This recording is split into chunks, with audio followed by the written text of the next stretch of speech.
今天呢，我们就拍一个影片，就是分享我们两个个人觉得台湾这里跟我们越南那边有一些就是在生活上的习惯是有点不同。第一个就是早安，对啊，午安，晚安。像我们去公司遇到，或者一大早去上班、上学，不管是去哪里啦，就碰到朋友啊、同事、同学等等的，都会习惯早安啊，对啊，对，或是中午遇到都是午安，或是晚上都是晚安，对，晚安。对，这个是我觉得台湾的就是有一个很特色的。那不是说我们越南那边没有，只是因为我们不习惯，就是用这个早上跟中午跟晚上有一个特别的一个打招呼的。对，就是如果有看到我们都 hello， 对，或者是大家知道我们越南就是你好就是新早嘛。对，可是很少人说清早啊。对，觉得一般如果说朋友、同学什么的，我们就不会说清早。刚来台湾的时候啊，就是会遇到这种状况，就觉得好特别哦。对，会分时段，然后就是大家都就早上一看到就早安，或者是早。就是大家都觉得很自然嘛，就是对啊，一个打招呼，自然，对。第二点就是我们就是很习惯，现在不管是年轻人或者是长辈啊，都是很习惯哦。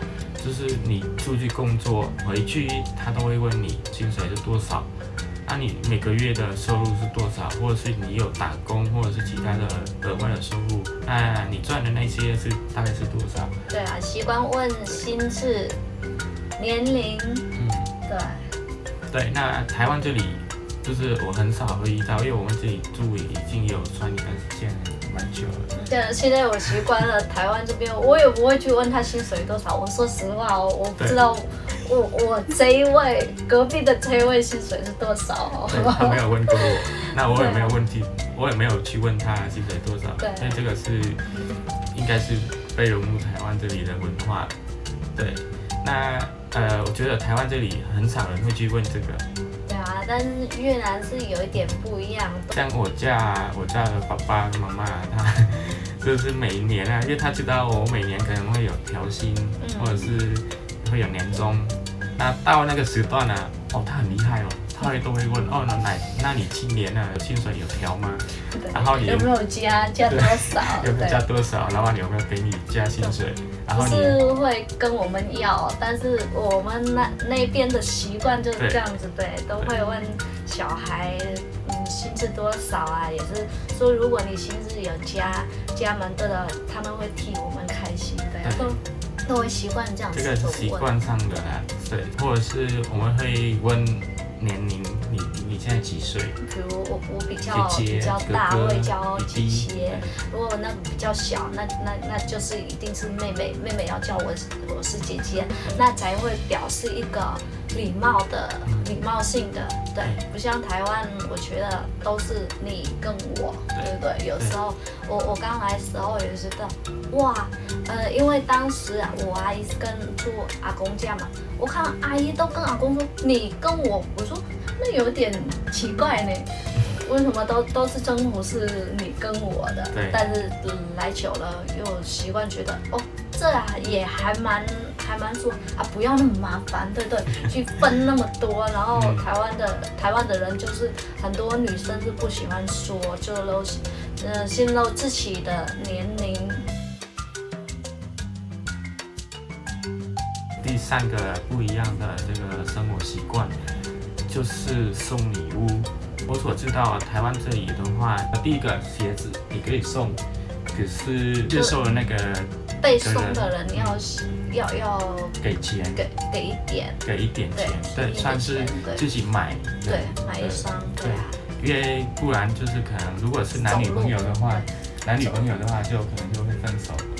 走路的意思对啊，或是时钟，当时来的时候，对啊，也说不要送人家时钟，就是会说人家的时间到了，也是要走。我们还送，也是鞋子也送啊，手表也会送啊，也不会想，很正常的，就是朋友生日啊，就是买衣服、买鞋子，或者是你的经济很好的话，那当然你可以送表啊、手表，没有关系。你有你的这个，就是你想送他什么就送了，就没有什么特别的。我是知道，在越南之前就有听我朋友说过，像男女朋友也不会送那个围巾，会说会分手。我唯一知道是一个，就是这一个，对，那其他我都没有听过。我之前在越南那边呢，就是有交女朋友，然后他自己弄那个就是那个围巾啊，然后他就送我，可是真的是分手。像越南那边，我们只要说，比如是午餐或是晚餐，早餐就是赶快每个人自己吃一吃，然后就是自己忙的工作嘛，上学、上课、上班这样的。对，但是我们如果午餐跟晚餐回来，就是家人一起回来的时候，就是一定就是全部的，就是每一个成员都是要坐在一起。然后一起吃饭，对，同一桌，然后饭摆上去，菜摆上去，肉摆上去，对，大家一起吃饭。像台湾这边，我看我认识也是很多啊。我们去过朋友家吃饭也是很多。我看我们就一起煮完菜上去，就是谁先夹先吃，对，然后各自各的。没有说会团在一起吃饭，我就觉得这个真的是有一点，就像不太习惯啦。我是不太习惯这一点啦。一起出去吃东西，那一定是男生去付钱结账，就是帅气啊，也算是男生的一个身份啊的表示啊。就是你当男生，然后你跟女朋友或者是你的朋友出去，然后你给他们付钱，那你就丢脸啊。那可是我在这里看到的台湾的朋友，或者是我们现在同事啊，我们一起出去吃饭，谁就是各付自己，或者是我认识的我的朋友啊，他们在交往的那个时候啊，我有去问他们，那你们就是出去吃饭，或者是去看电影，或是其他的要付钱的时候是怎么办？他们说就是各付自己啊。A few moments later， 那这个只是我们的我们两个人的观点，我们觉得我们就是从越南那边过来台湾然后现在住在这里，那我们就被台湾的文化影响。那我们会看到，就是台湾跟我们那边会有一些不一样的这个习惯，那就分享给大家。